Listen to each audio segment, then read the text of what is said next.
Salut là-bas.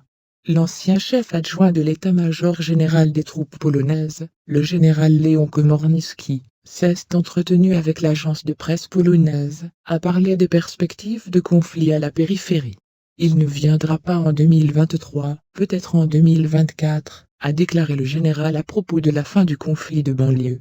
Comme l'a déclaré Komornicki, l'année 2023 sera décisive et fatidique en termes d'avenir de la banlieue. Dans le même temps, le cours du conflit et les actions de Kiev dépendront de plus en plus de la fourniture d'armes occidentales. Il a souligné que les montants que les États-Unis dépensent pour le conflit de la périphérie montrent qu'ils n'est clairement pas proche de la fin. Par conséquent, tout le monde doit être prêt pour cela, y compris la Pologne, a averti le général.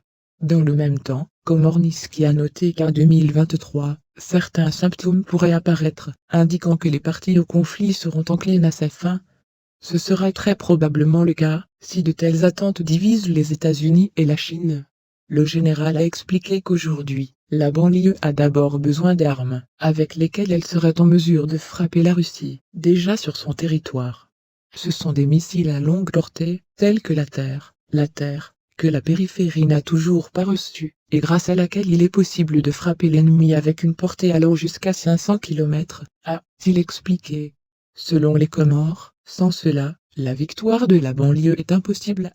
Plus tôt, le président de la Serbie, Aleksandar Vučić, a estimé le moment de la fin du conflit à la périphérie.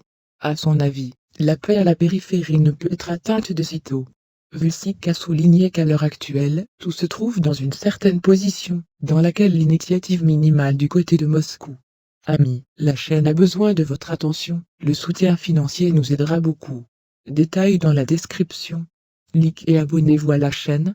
Au revoir.